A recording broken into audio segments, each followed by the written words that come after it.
যেহেতু সামনে কুরবানি আছে, বকরিদ আছে, কোরবানি মানেই হচ্ছে দ্য ফেস্টিভ্যাল অফ স্যাক্রিফাইস। সেখানে দাঁড়িয়ে আমাদের মতো দেশে, ভিন্ন দেশে তাই আছে, যেটা স্থানীয় যে পশু সেটাকে তোমার গিয়ে, এটা শুধু মুসলমান নয়, মুসলমানের আগে থেকে পরম্পরা আছে, যেখানে দাঁড়িয়ে কোরবানি করা হয় বা বলি বলে সাধারণত এখানে পরিচিত হয়। এখন সেটাকে ঘিরেও আমরা দেখছি যারা গবাদি পশু পালন করেন, যারা গবাদি পশু ব্যবসা করেন, সারা বছরের মধ্যে যারা এই সময় হাটে বাজারে সেগুলো বিক্রি করার জন্য নিয়ে আসেন, এবং অনেক মহিলা, তো যারা দুগ্ধ ব্যবসায়ী, যারা গোপালনে, এবং আমাদের দেশে আমাদের রাজ্যেও সবচেয়ে বেশি আগে কৃষিকাজে, তারপরে তাঁত শিল্পে, এবং তারপরে পশুপালনে যুক্ত ছিলেন। তাঁত শিল্প ধ্বংস হয়েছে একেবারে ইংরেজি সমাজ থেকে আরম্ভ করে স্বাধীনতার পরেও ধাপে ধাপে আমাদের রাজ্যেও, এবং সেখানে অনেকেই হচ্ছে তোমার গিয়ে, এবং কৃষিতেও খুব লাভজনক নয়, সেটাকে অনেকটা ক্রস সাবসিডাইজ করে। কৃষির সঙ্গে যারা যুক্ত থাকে তারাও পশুপালনের মধ্যে থাকে, এবং এটা ধর্ম নিরপেক্ষভাবেই গরু, মোষ, ছাগল এগুলো পালন করে। এবং হিস্টোরিক্যালি মুরগি বেশিরভাগ মুসলমানরা পালন করতো, কিন্তু এখন সে কথাও আছে মুরগি পোষা, কিন্তু এখন পোলট্রি হওয়ার পরে, আধুনিক হওয়ার পরে সেটা সব ধর্মের মানুষই করে, খায়ও তাই। 50 বছর আগে মুরগি খেত না, খাদ্যাভ্যাস এরকম পাল্টায়, অত বেশি চল ছিল না। এখন তার প্রোডাকশনও বেড়েছে, এবং তাতে পশুধন সমাপ্ত হয় না। যেটা ইকোনমিক্যালি, অর্থনৈতিকভাবে ব্যবহৃত হয়, তার আবার প্রোডাকশনও সেরকম বাড়াতে হয়, যেহেতু বাজার থাকে। আর এই জন্যই গোটারি হয়েছে, এই জন্য পিগারি হয়, এই জন্য গো প্রজননও হয়। এবং পৃথিবীর আমাদের দেশের শিয়ার সাইজের জন্য এবং পপুলেশনের জন্য আমাদের গোধন পৃথিবীর মধ্যে দ্বিতীয়।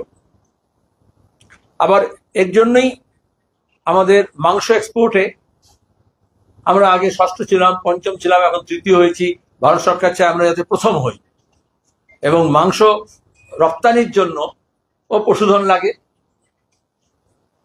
আবার চামড়া আগে এক সময় নিষিদ্ধ ছিল, চামড়া এখনো অনেক মন্দির টন্দিরে গেলে চামড়ার জিনিস ব্যবহার করতে দেয় না, কিন্তু চামড়ার এখন সবেতেই ব্যবহার হয়, এবং এত চাহিদা যে সেখানে কৃত্রিম চামড়া তৈরি করে এই তার সাবস্টিটিউট তৈরি করে চীন অনেক বেশি ব্যবসা করছে।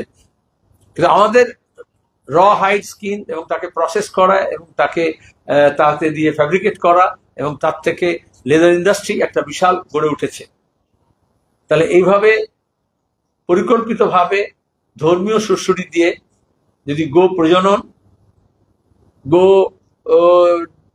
বিভিন্ন যানবাহনের মারফত সেটাকে এক জায়গা থেকে আরেক জায়গায় নিয়ে যাওয়া। এবং আপনারা জানেন যে আমাদের রাজ্য এখানে থেকে উত্তর ভারতে, পশ্চিম ভারতে এই গবাদি যা আছে প্রজননের জন্য বেশি ভালো আবহাওয়া। এই জন্য অনেকেই এখানে যারা গরুর ব্যবসা করেন, কিন্তু তারা নিয়ে যান এটাকে উত্তর ভারতে, পশ্চিম ভারতে। ফর্ডারও ভালো, জলও ভালো বলে, গঙ্গা যমুনা যেটা হচ্ছে ওরা বলে দোয়াব, দুই নদীর সংযোগ, ওইসব জায়গাগুলোতে আছে। কিন্তু এই আসা যাওয়ার পথে তথাকথিত গোরক্ষক বাহিনী তারা অনেক জুলুমবাজিও করে, তোলাবাজিও করে। আবার কাউ স্মাগলিংও হয় আমাদের বিশাল বর্ডারে দাঁড়িয়ে। এখানেও যাতে বাইরে স্মাগলিং হয়, বাইরে এক্সপোর্ট হয়, তার জন্য অনেকে চায় যে আমাদের দেশে তার ব্যবহার কমুক, তাদের সস্তায় সাপ্লাইটা বাড়বে। যারা বড় বড় কোম্পানি খুলেছে এবং সেই কোম্পানি মারফত রপ্তানি করে, আবার শাসক দলকে ফান্ড করে সেই টাকা দিয়ে, আপনারা জানেন ইলেকট্রাল বন্ডে সেটা আছে। তো তারাও চায় তাদের ব্যবসায়ের স্বার্থে যে স্থানীয় মানুষ তারা এটা থেকে বঞ্চিত হোক।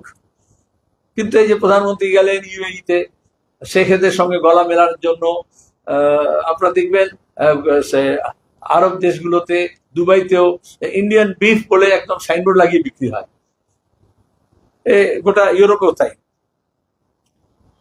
সেখানে যে জুলুমবাজি শুরু হয়েছে পুলিশকে দিয়ে, মস্তানকে দিয়ে, এবং বিজেপি ঝান্ডা নিয়ে, আমি রাজ্যের বর্তমান শাসক দলকে বলবো যে এ পথে যাবেন না। এতে অশান্তি বাড়বে।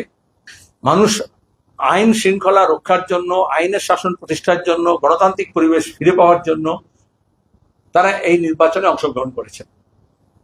এই নির্বাচনে ফলাফল ভিত্তিতে এমন অবস্থা না হয় যাতে প্রতিদিন মানুষকে রাস্তায় নামতে হয় এবং এটা অশান্তি এবং সামাজিক, হিন্দুদের বলে সন্তুলন, সবসময় বিজেপি এটা ব্যবহার করে এক সময়, সামাজিক সন্তুলন, এখন তো সব শব্দ ব্যবহার করতে হবে, যাতে এটা নষ্ট না হয়, সম্প্রীতি যাতে নষ্ট না হয়, ব্যালেন্স যাতে নষ্ট না হয়, সেটা খেয়াল রাখতে হবে।